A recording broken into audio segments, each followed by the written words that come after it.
Olá, navegantes! Meu nome é Francisco Litvai, cofundador da SETI, e hoje estamos com uma entrevista especialíssima, trazendo um dos maiores especialistas do mundo em residência por investimento e cidadania por investimento, na Europa, no Oriente Médio, no Caribe e no Pacífico. Estamos falando diretamente de Miami, nos Estados Unidos, com Jeremy Savory, da Savory Partners, que já ajudou mais de 11 mil famílias a conseguir suas residências e cidadanias mundo afora, e com mais de 15 anos de experiência no setor. O Jeremy não fala português, então a entrevista vai ser em inglês, porém colocaremos as legendas aqui abaixo para que você consiga acompanhar todo o conteúdo. Jeremy, it's an honor to be here with you. Thank you for the opportunity. And first of all, can you tell me a bit more about what are the main categories in this industry? You hear a lot about golden visa, CBI, RBI. What are the main differences here? Well, first of all, thanks for having me. Desculpe, não falo português. But what I would say is that it's not 11,000 families, 11,000 passports, 2,000 families. Yes. Yeah. Otherwise, I would be doing okay. Yeah. Okay. So to clarify, between citizenship by investment, residency by investment, permanent residency, golden visas. Okay, fine. So the first is that citizenship by investment is a citizenship that you will receive in exchange for investing in a country. This is only in countries that have the law, the legislation to support this. So this, you have 5 countries in the Caribbean. You have St. Kitts and Nevis, Antigua, Barbuda, Grenada, St. Lucia, Dominica, not Dominican Republic. People make this mistake. Commonwealth of Dominica. You have Vanuatu, Nauru, Turkey, but you also have in Malta, which we don't know what's going to happen there. Then you have also Jordan, Egypt as well. So I don't think I forgot any country out of these. El Salvador, but El Salvador is not citizenship by investment. It's more citizenship by exception. Okay. If you look at the way it is structured. Then afterwards, you have golden visa programs, which is Latvia, Italy, Greece, and Portugal. Spain is closed now. Then you have other residency by investment programs, which you have a lot of different options around the world. And then you have UAE Golden Visa, which is very, very popular. I think the main thing to be clear is that citizenship by investment is not the same as citizenship by merit or citizenship by exception. This is very different. And also, citizenship is different to a passport. A passport is a travel document. I know a lot of people have a passport, but they cannot renew the passport automatically. If they have children, they don't get the passport. And this means that it's a passport, not a citizenship. Citizenship is for multiple generations. Exactly. That's an important distinction, because usually if you have a passport, it's because you're a citizen, but there are also scenarios where you can have a passport, not be a citizen of a country, like in diplomatic cases, or where you have the citizenship, but for some reason you're not able to get the passport, like many of Venezuelans that we see in Brazil, for example. It's super hard to actually, get a passport once you're outside your own country. But also, I know people, I've been doing this for a long time. And when clients start the process, they also show us other passports they got. So I have Venezuelan passports, Mexico passports, but these people, they cannot explain how they got the passport. So this is different to citizenship by investment. Citizenship by investment is in the law. And when you get naturalized, you'll have a letter that will show that you are naturalized as a citizen. Some people have a passport and nothing else. So I've even seen a fake Colombian passport as well. And by the way, it was the worst fake I've ever seen in my life. I told the client, I don't know even how you pay for this thing. So in the end, it's like people need to be very clear the difference between this, because otherwise you have a lot of problems in an airport. If you arrive and the government, the authority there, they can say, okay, this passport I don't think is valid. And we see this a lot. Yeah, and this is an important distinction as well, where you're mentioning the European programs, right? Brazilians and Latinos in particular are very used to these citizenships by descent, where they can get it through their grandparents and so on. But when you don't have this descent, it's not like in most of Europe, you can just go and outright buy a passport, right? You're going to buy your way into a permanent residency, or what we're calling a golden visa. Mm-hmm. And then after many years, you can actually become a citizen and go for the passport, right? So it's in terms of timeline, we're talking about very different things here until you actually have a passport in hand, no? Yeah, I mean, so for example, let's use the most popular golden visa option that there is right now, which is the Portugal golden visa. Portugal, you have to go 1 week every year or 2 weeks every 2 years. But then afterwards, you can also then apply for permanent residency after a period of 5 years, or you can apply for the nationality. And some people do one and some people do the other option as well. So every country is different. They have their own legislation, you have the different options.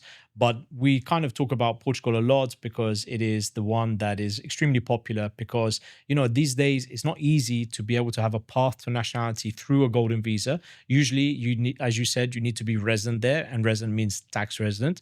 So knowing that you can apply and get a Portuguese passport nationality without being a resident in terms of actual time, or a fiscal resident as well, or pay taxes in Portugal. This is extremely attractive for a lot of people. And if you think about it, the investment path as well, you're investing in a fund. You put the money in a fund, you go through the whole process, and whether you change your mind, do the permanent residency, or get the passport, the money comes back to you, and it has been working your capital as well. So in the end, it's like you have nothing to lose. If you have €500,000 in your bank account in Brazil, put €500,000 in your bank account in Portugal. It will do the same return, give or take, but at the same time, this will give you a passport and this one will not. Yes. You just mentioned the Portuguese golden visa. Is the fund option the main option that you've seen people choosing? Is that currently the preferred way to get through the Portuguese golden visa? And what would you say from your experience is what people are actually investing there? Like, what is an actual realistic rate of return for these fund investments? Is it more just, okay, I'll be able to keep the same amount in the end, or is there actual, yield to be expected after 5 years? So the fund that you need to invest in has to be a fund that is regulated by the LMVM, which is the regulatory body for the funds. And they are not allowed to say in any of the financial literature that we can guarantee a return. So all they can say is that we anticipate a return between, X and X. Unfortunately, we get a lot of people. Actually, I get contacted on LinkedIn at least once a week by some fund in Portugal. And, I meet a lot of these people. And I think the big advantage I have is that I'm a Portuguese resident myself. So I have been a Portuguese resident since 2018. I have invested in real estate. I have invested in a fund, not for a golden visa, but for a renewable energy fund. I have set up a company there. I have bank accounts there. I have staff there. I have my family there as well. So I know more than a lot of people in this industry. We have processed more than 280 families just for Portugal. And from this experience, it means that when I speak to the people who want to do the fund, there's some that I just don't feel comfortable with because I'm just not sure that they will get the capital required to make the fund viable. If you have a capacity of, let's say, 100 million euros, but you only get 2 million euros, then in the end, the cost of maintaining this fund is going to be shared between those people, right? So it's going to be between 4 people, 4 times 500,000. This is very expensive. So I need to make sure that there's a fund that will be filled. I have to make sure that the fund is in an investment class that I feel comfortable with. And another thing as well is that because I had been in Portugal, in Lisbon, where I was living between Lisbon and Cascais, it's a small, beautiful area. It's a beautiful area. It's a very expensive area as well. But it's a small town. Like eventually people know someone who knows someone. So you get to ask someone, do you know this guy? You know this guy? Oh yeah, he's a good guy. Or that guy, this. This is very important, especially in a country of this population size and the city size. So there's some funds that work where the underlying asset is real estate. So some of them, I know these companies really are good in real estate. Others, they're hospitality companies, which I have seen their hotels. I have stayed in their hotels. Others, they are crypto. We have 1 or 2 funds that I'm aware of that are crypto, which I think these people, they have a good track record. We give clients 5, 6 options and we let them decide. Some of them, they even pay you upfront 100,000 euros. So you pay the 500, you get back 100,000 euros. This is another option. So in the end, but it used to be real estate and we did more clients with real estate, but not because it was real estate and people prefer real estate, but also because the price would start at 280, 350. Then now it's 500,000 and is in a fund. But don't forget, a lot of people do fund, but there is also another option, which is the charitable donation, where you would invest in some kind of project and it starts from 200 to 250,000 euros. Some people do this because they don't like the opportunity cost, or they're like, I don't know any of these funds. I'd rather just lose 200, 250, take the rest, put in my business. I make 25% return a year, so I'm easy. Yeah, bigger return that way. Yeah. So Portugal, we mentioned, is very popular because it's one of the countries that reliably naturalize people. You don't actually have to live there, spend much time on the ground. And at the same time, it does give you, the possibility to not become a tax resident. But the values are relatively high. What about other options that we can find in Europe that are a bit more accessible? Okay, So the one, I mean, you can do Italy is 250,000 euros. You can do Greece is 250,000 euros. Our business, we typically look after high net worth and ultra high net worth people, but sometimes you get mass affluent, which is the category below. But if you want to go lower entry price, I would say Latvia. Latvia is 50,000 euros. You have to invest in a business, but it has to be a particular type of business which is designed to attract capital and talent. So it has to hire a minimum number of people. It has to be in this particular category. So there's more conditions attached to this, but this is something that we get people interested in because in the end, look, if anything that is at this price has some kind of drawback, and the drawback is more limitations. And again, not all businesses are successful as well. So this is something that is a risk premium. Makes sense. We also heard recently about the news in Malta, right? Malta was the only still standing citizenship by investment program in the European Union, and then the European Union ruled against it. So what is the situation now for people that are looking to get a citizenship in the EU and they, don't have the descent? Maybe they even had Italy before, but now Italy also is restricting its citizenship option. Is Malta still an option in some way? And besides that, and Portugal, are there any other recommendations you give for those that want citizenship in the end? For EU, you still have Malta. Right now, we got some word from the authorities that they are accepting clients to move to at least the first stage, which is residency, which is something that means that we can move forward to the next stage. So this is something that they're doing. But in the end, there is a negotiation going on between the ECG, the European Council, and the Maltese government to try and make sure that the program continues in some form or capacity. But there will be some changes. And the main issue that the European Union has is that people are not showing genuine ties to this country. Genuine ties means usually fiscal or physical presence within Malta. This is usually what they are trying to imply. And this is not just something that is limited to Malta. They also want this to be in other countries which have visa-free access, such as the Caribbean. So if you want to spend less or you want to know other options, this means that if Malta we don't know, or Malta, the price, I don't think the price is really the issue. The cost, Malta is very expensive comparatively. But I think then people look at the islands in the Caribbean because they have been around for 40 years.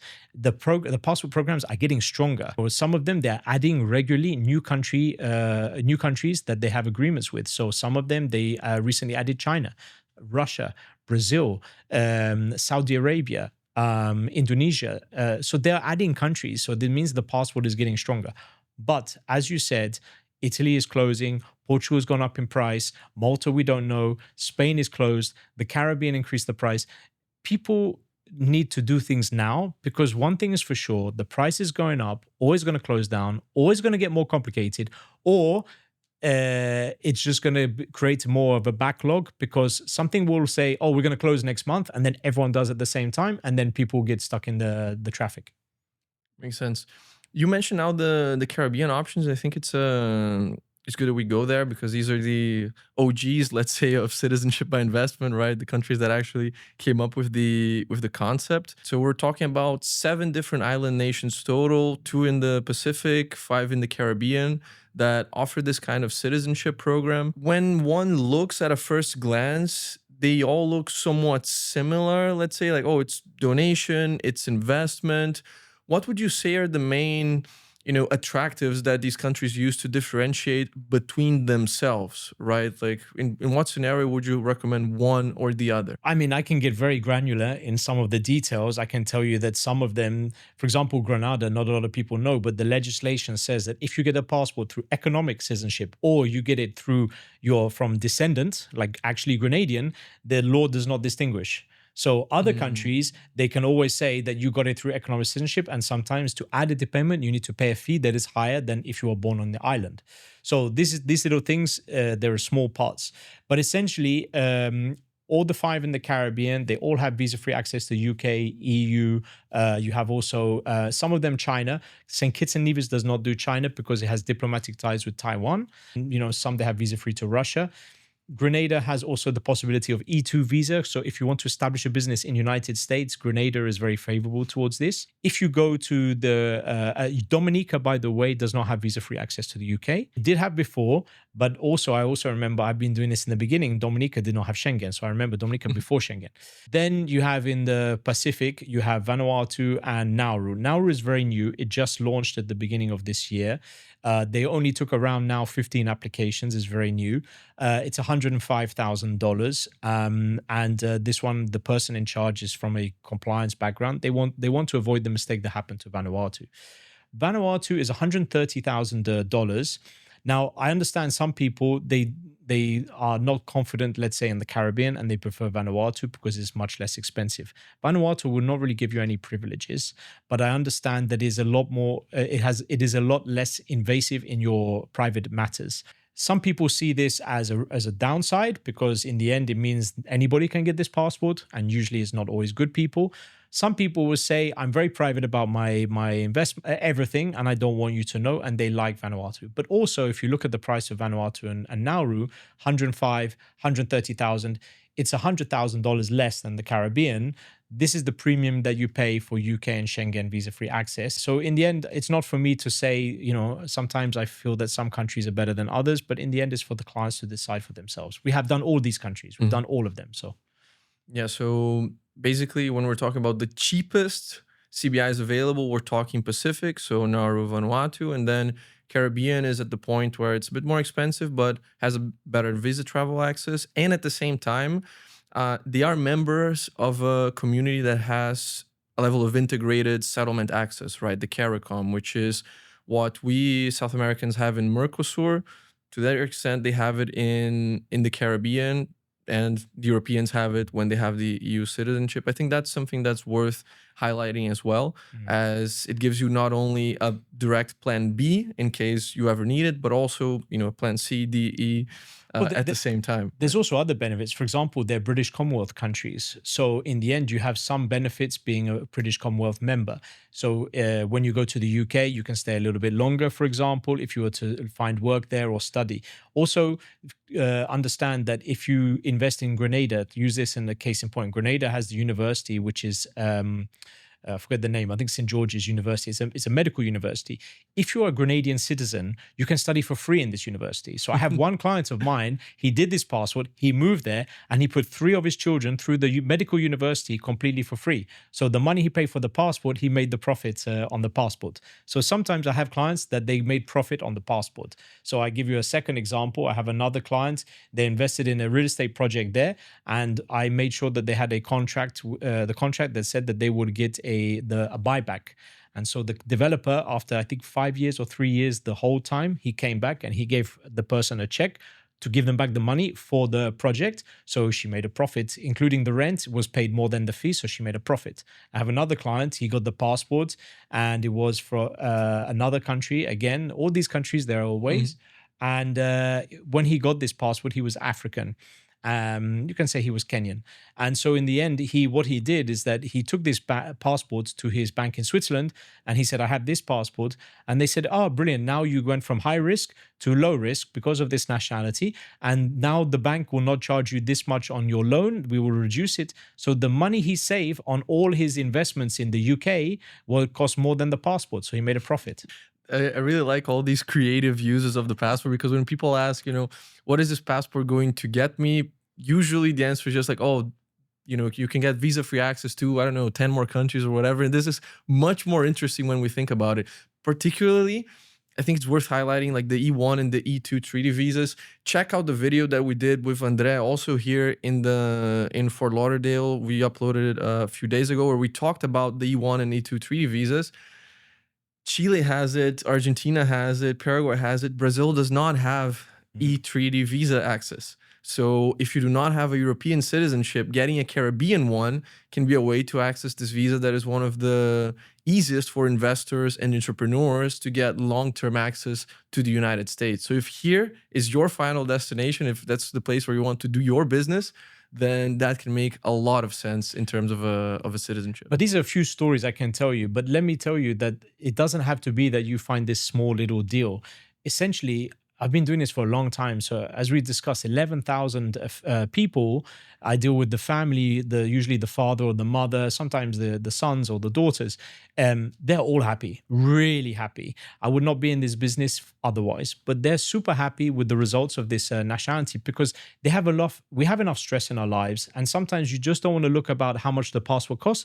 You want to know what the passport is worth to you, to sleep at night, to be calm, and know that everything is planned. Sometimes, just being able to be treated, sometimes these people, they feel like people treat them better.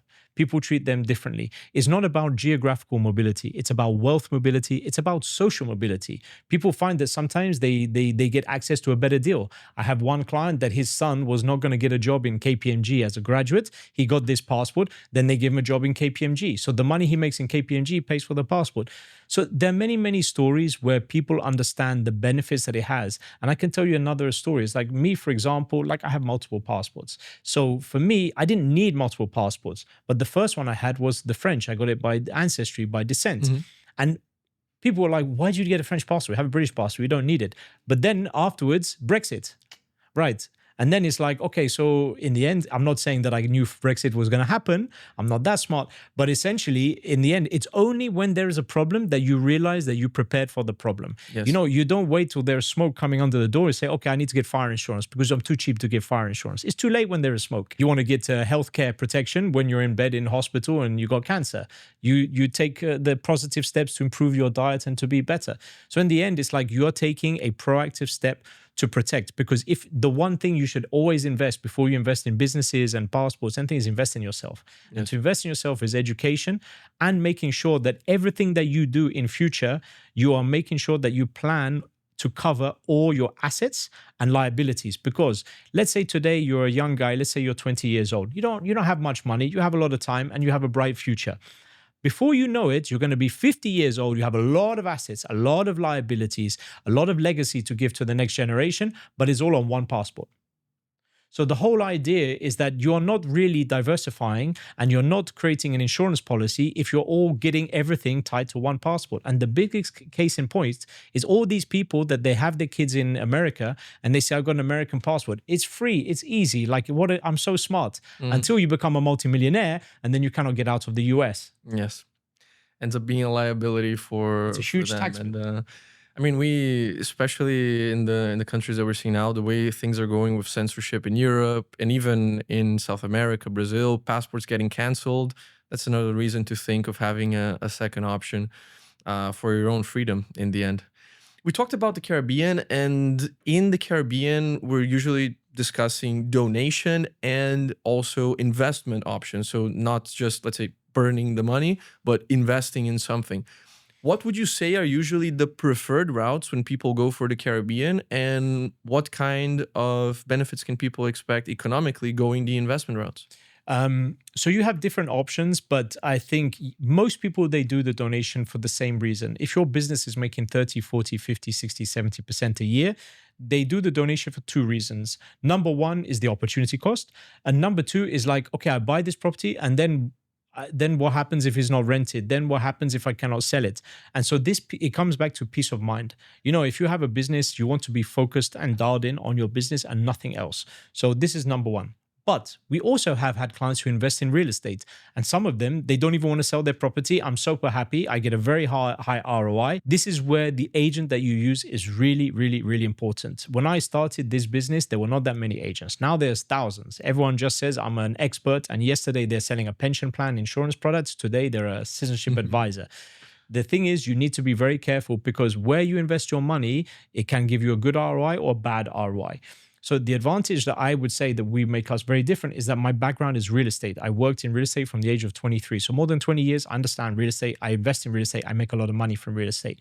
And so when I tell my clients, if you do want to do real estate, these are the projects I recommend in these countries.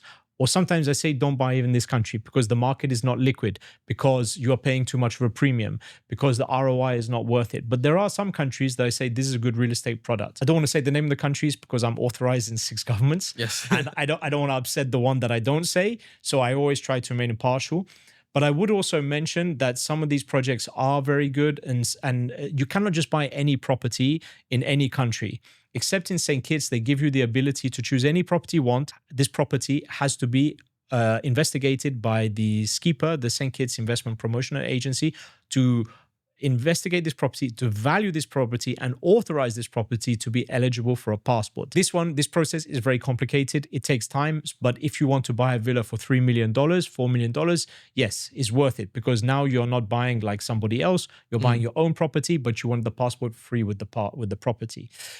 Otherwise, I would say probably St. Lucia is the best, because you have a option of a St. Lucia government bond. So you invest the money, it's $300,000, and this money, you get the money back after 5 years. So it's a government bond. So of course, it's not investment grade, it's a risky grade, but we have clients who've done it and they got the money back. So they look at this as a very good investment. The only problem with St. Lucia is right now is the slowest program. Okay. What are we talking about here in terms of the range from the fastest to the slowest Caribbean citizenships? Fastest right now is St. Kitts and Nevis. It's really good time frame. There is a new CEO in charge. He just started maybe 6-9 months ago. He's from a banking background, and he's really made a very good job, and it's really smooth, very fast. They changed some of the legislation, because when he started the job, he spoke to a lot of agents like us, and we said, you should change this, this, and this, and he has made a lot of the changes. So I think he's doing very well. Grenada is very fast as well, is doing very well. Again, the CEO in charge has a lot of experience. He's been doing it for a long time. He's doing a good job there. Antigua, I know the lady in charge. She's a good friend of mine. She's very good. I think the timeline is not as good, and I think it could be better, but they were the last one to increase the price last year. So they got more applications. I think it was very smart of them. To handle as well. Yeah, they want to handle. So I think this is coming through. Dominica, it should be fast, but I'm hearing from my team that recently is not so fast. But usually Dominica is always very fast. The slowest by far is St. Lucia right now. But we started to get some approvals recently. So maybe, it's sometimes like you shake the bottle and then everything comes out. So maybe I hope now they will start to be fast like the other 4. Okay, but what does fast and what does slow mean in this Fast is 5 to 6 months. This is fast. This is why Vanuatu was like 45 days, which is too fast. My personal experience is that, people who want something really, really, really fast, they're running away from something. Basically, they're running from something, or they're like crypto bros and they want something fast. But I always try to tell them, like their dad or their brother is like, you don't want really, really fast, because it's to get Vanuatu 45 days is faster than you can open a bank account in Dubai for your company. This is not normal, because there should be a process of investigation to make sure that this passport you got doesn't lose its value. And this is why Vanuatu had Schengen and UK access, and now it doesn't, because it was too fast. And when it's too fast, you don't have enough time to investigate that this is the right person. So essentially, in terms of time frame, St. Kitts and Nevis is like you can say 5 to 6, Grenada 5 to 6, 5 to 7. Antigua now, I think it's like taking 10 months. Dominica, you can say 8 to 10 months, and St. Lucia is taking 15, 18 months. But I think recently, 1 week ago, we start to get approval, so hopefully it's less. Nice. You mentioned the real estate investment options in the Caribbean, but there's 2 other countries that you work with that are also very popular for real estate, but they're in the Middle East, the UAE and Turkey. First of all, we've also started seeing some growing demand from Brazilians for Dubai, both crypto people, digital entrepreneurs, and even some highly qualified professionals. Like we had some top tier surgeons moving to Dubai. I think that's becoming an attractive labor market even for regular employees or self-employed individuals. How would you rate the current market in the UAE for the golden visa options in terms of the real estate market, and then also just overall the procedure, how smooth it is? So there's actually 7 different options for the golden visa. You can do a fixed deposit, you can invest in a public company, you can get approval for a startup, you can do obviously the real estate option, and then you can also be nominated, you can be a qualified category as well. So there's multiple different options. The most popular one Well, let's talk about the one you mentioned, which is qualified persons. This one you can, but there are some, you need to have an attested education certificate. You need to be able to show a minimum salary. So, of course, this person needs to arrive there first, then they can apply. You also need to wait for a certain period of time. So you have some type of criteria with this one, but we have done it for clients. This is really one of the popular ones, but really the most popular one is the real estate one, and I'll explain why. Firstly, if you put the money in the fixed deposit, today you're getting 2.5%. So it's really not worth it at all. If you do the real estate, the ROI you should get, if you buy a villa, is like 5%, 6%. If you go to apartments, it's probably 7, 8%. And then if you buy commercial real estate, which is what I like to do, you're getting 9, 10%, maybe 11%. The thing is that you've got to be really, really, really, really careful about buying real estate in Dubai, because the market is booming. It's doing very well. I know a lot of people who've made a lot of money from real estate. I mean, myself included. I know a lot of real estate brokers who have, it's really a fantastic thing, because this market has helped people to make money themselves from their own value of their property. If you bought a property 21, 22, 23, you bought this property, it's gone up in value, you are cash rich, equity rich. And so I think this is really nice to see. It helps people in terms of social mobility. And UAE is really about social mobility. The other thing about investing through real estate is that you only need to put 30% down. So you can put 30% down now, you can get the golden visa now, so you don't need to pay the 70% until the next few years. So this is really very attractive. So the ROI is good. I can talk more about real estate outside of golden visa, which is, here we are in Miami. So everywhere I go, I always see about the real estate market. So I went skiing in Georgia, and now I just bought an apartment in Georgia last week. Then I went to Kenya. I'm talking to a friend. I look at some apartments. Maybe I'll buy, I don't know. I was in Medellin where we met, and I bought an apartment in Colombia, which is still taking forever, but let's see. So I like to look around markets, and if I like it and I think it's good, I use my knowledge and expertise to do it. And 9 times out of 10, I do very well. 1 times 10, I don't do very well. But essentially, the UAE is very interesting, because when I came to Miami, I was speaking to a realtor, and he's like, yeah, I got this multi-family home. I think it was like 3 houses together with 3 bedrooms each. And he said, we'll be able to get you a return, net ROI of 7%. I said, okay, 7% is not bad. What about finance? And he said, yeah, you can borrow for the bank. I'm not resident. He said, yes, it's okay. How much can I borrow? I can't remember what he said, but he said the rate is 7%. 7%. So my capital cost is the same as my ROI. I mean, what is the point? The only reason this makes sense is that if the market is going up, but we can see in Miami, the market is not going up. So investors are not buying. If investors are not buying, then the market keeps going down until buyers and sellers, they can agree on the same price.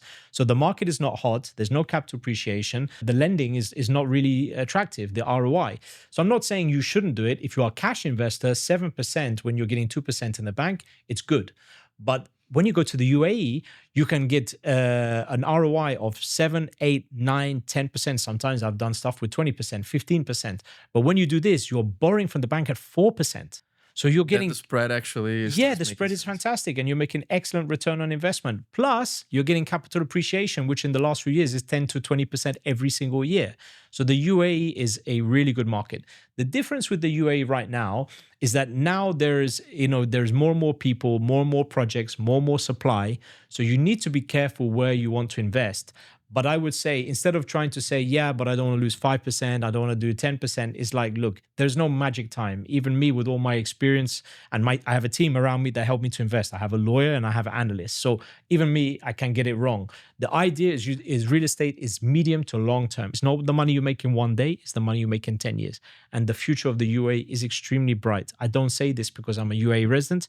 I'm objective. I have multiple passports, multiple residencies, multiple properties, multiple bank accounts. For me, every country has to be judged on its own benefits. And I think that the UAE property, nobody can deny the future is very bright in the medium to long term. Bloomberg is saying that hedge fund managers are pushing their employers, BlackRock and the other ones like UBS and private banks as well. They're all saying, get me to the UAE. I need to be in the UAE.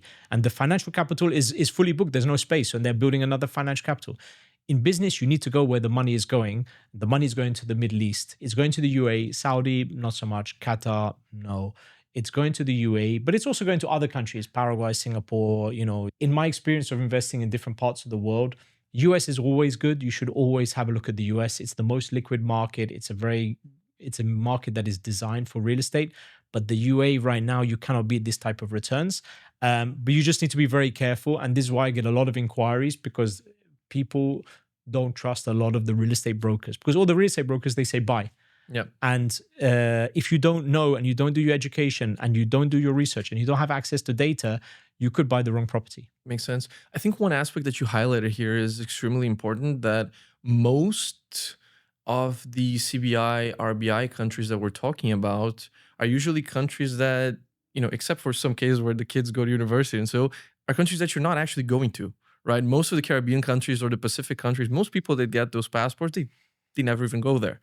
Whereas the UAE is a very distinct case where the money is going there and people with money and businesses are going there, where it's one of the residencies where, especially like for our clients that they're also interested in the UAE, I see it's way less a plan B, as in maybe I'll just keep it there in the back of my head, and way more of a, okay, I actively want to be in the UAE and do business here and go to events here. And maybe I'm not going to live the full year in the UAE, but I'm going to live, 3 months or 5 months of the year in the UAE. Is that your impression as well from your clients that do the UAE residencies, that, many of them are actively going to Dubai and, doing business in the country? Yeah, there's a lot of people moving. This is why I move into commercial real estate. There's no offices left. There's no more offices. It's full. Like, I'm not joking. Like, I will not say now, but you will see that I'm launching a new project in 3 months, and you will see what I'm doing. But essentially, I had one office, and this office, I put it on the market. I bought this office for like $250 per square foot. And the first week that it was vacant, without listing, 3 people who are just looking around, 3 brokers, offered me each one $75 per square foot in rent. One check up front, and I paid $250. And this is all 3 offers in 1 week. So in the end, there's not enough offices. If there's not enough offices, as you know, that if you don't get a golden visa, you need a normal residency visa. Normal residency visa is coming from an employer. The employer has a trade license. The trade license has an office. And these offices, there's not enough offices. So essentially, more and more people are coming. Yes, you're right. People are coming there because you need to expand your business. And to expand your business, you need to go where there's capital. UAE is attracting capital. People are coming from the UK. People are coming from Europe. People are coming from India, China, Africa, all around the world, because they make it easy for you to come. UK makes it difficult. Europe makes it difficult. So they want to come there. But I think there's also one other thing that is important to note, is that I'll tell you a story. So we have processed around 2,100, 2,200 applications. So these are people which is mass affluent, high net worth, ultra high net worth. They have to submit to the government how they have source of funds and their disclosure of assets. When you look at the ones which have properties, you will see that of the ones who have property, if you take the average of the ones who show title deeds, because some they just don't have real estate, they are crypto or something else.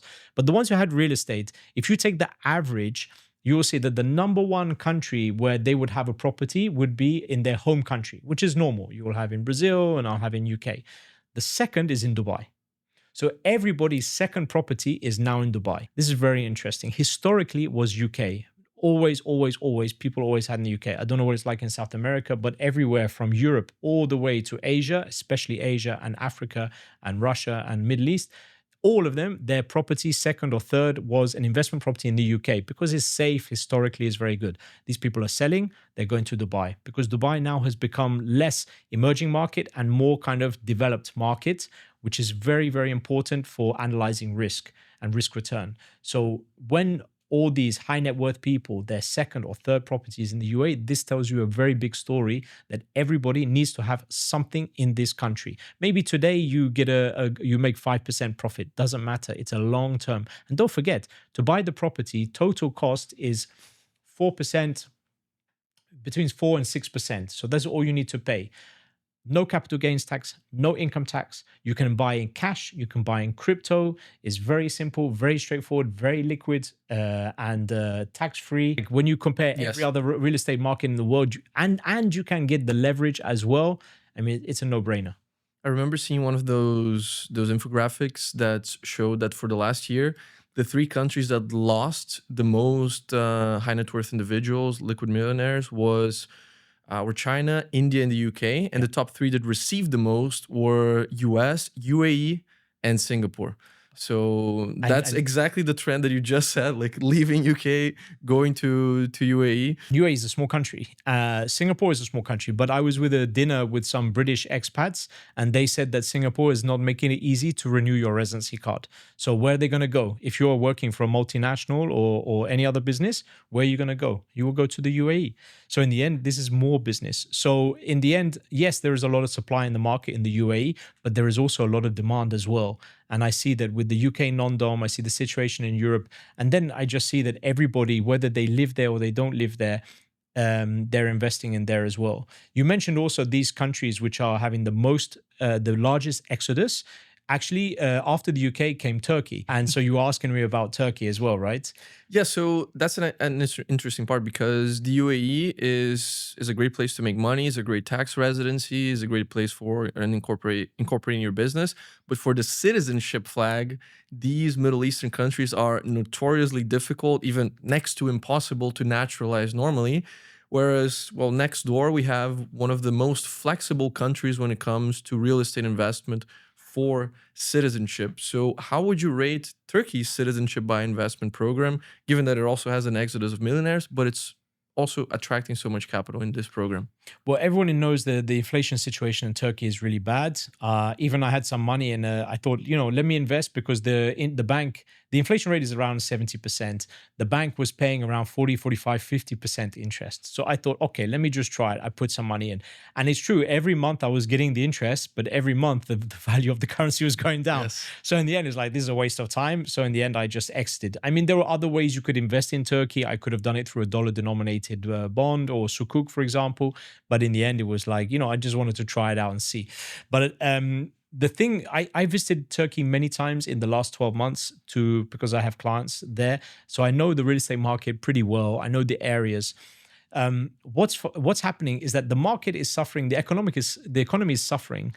However, the real estate market is not going down. The reason being is that when the inflation gets very, very high, almost hyperinflation, people put the money into property to hedge against it. So maybe I don't know what it's like in Brazil. Maybe this is an example. Argentina is an example. But yes. I can tell you Turkey, Lebanon, Nigeria, Egypt, anywhere with this hyperinflation, people put the money into real estate to hedge against this. So this is what's happening is that Turkey prices are not coming down. So if you're looking to get a good deal, it's not easy to find.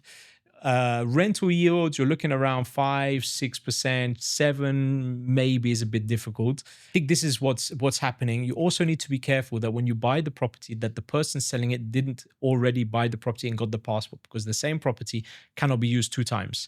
So this is important to bear in mind. So I looked at it a lot. I think the issue we have is that previously it was $250,000. Then they increased it to $400,000. The other issue we have is that also there was the bank deposit option as well. So I know some people who did the bank deposit option, but now you don't have this option. So in the end, it's all kind of going towards the real estate option. Look, at the end of the day, you have to hold on to it for 3 years. 5% for 3 years is 15%. As long as the property doesn't go in 15%, you will get a passport at the end of it. And remember, if you're doing an investment for a passport, it's not to make money. If you do, it's fantastic. But usually, it's about getting the nationality. What makes Turkey different is that of all these countries, these tiny island microstates, this is a big country with a very big and increasingly large geopolitical impact in the world stage. It has a lot of interest. You see now, like I was talking to someone in St. Lucia yesterday about a passport application. He said, Jeremy, they're building a brand new hotel and is a Turkish real estate developer. You go to Syria and you see the first people there are Turkey. You see that Turkey says to the European Union, you want me to deal with the immigrants, then you need to give me this.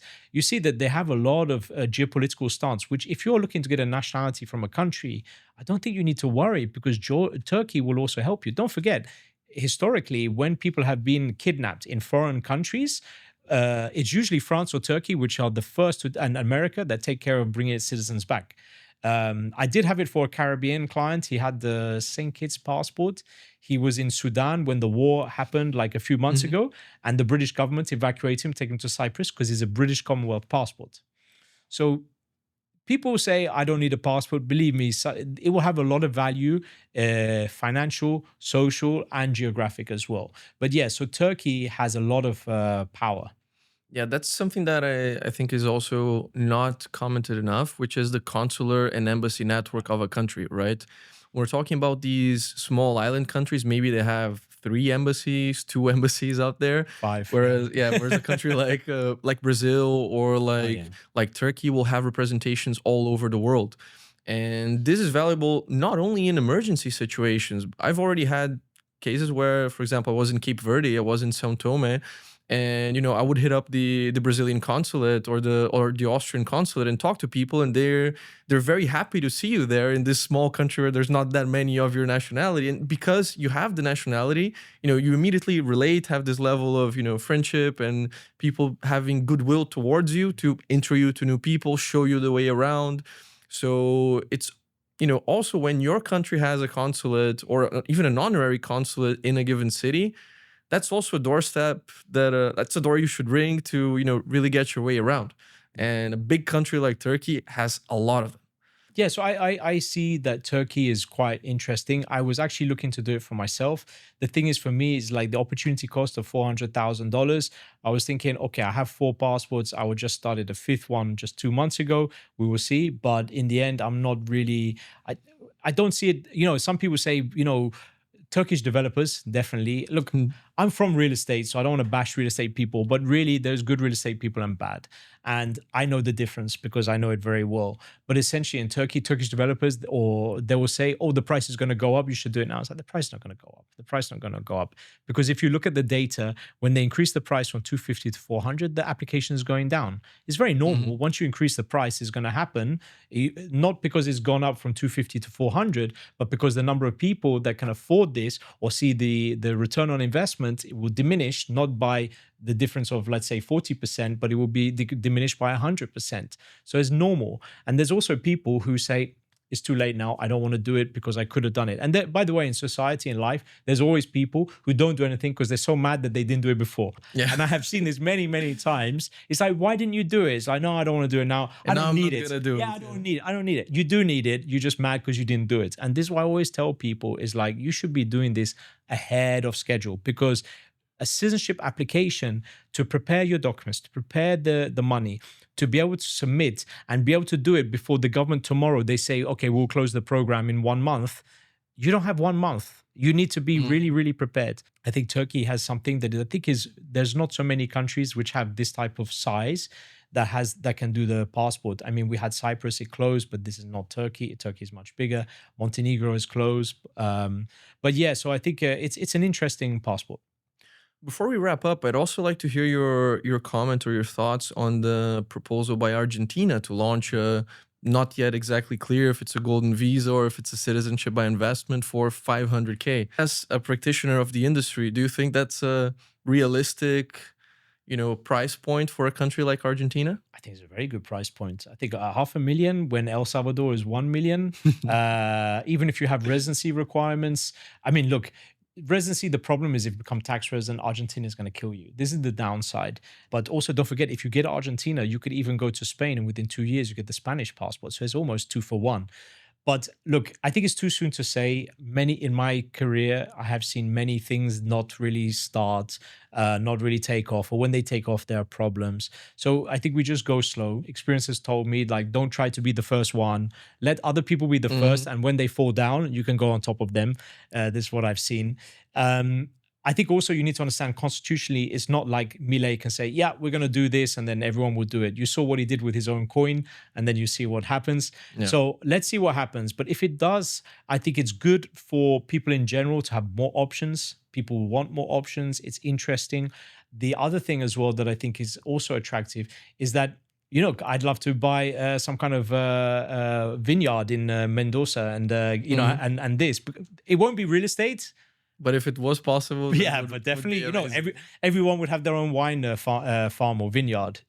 So I think it's interesting to see. It's too early to say because we have to go through many, many, many changes. I know there's a lot of people in the kind of online community who are really pro Milei, and they would love to see this. I just think that whatever happens, I hope that it does, not just because, it's good business for us. We have a lot of clients. But I think that it will be interesting to see how a country can manage it in the right way and that they can benefit and attract investment. Because I think it will be the first time that people are like, I'm ready for Argentina. I want to Argentina. I don't remember people saying, I really, really want to do Malta until Malta said, I have the citizenship for sale, right? Hmm. Same for a lot of other countries. So Argentina, people like it. They love it. They have a lot of fond memories about it, the architecture, Buenos Aires. So let's see how it plays out. It's just always, I say, just go slow. Let's see.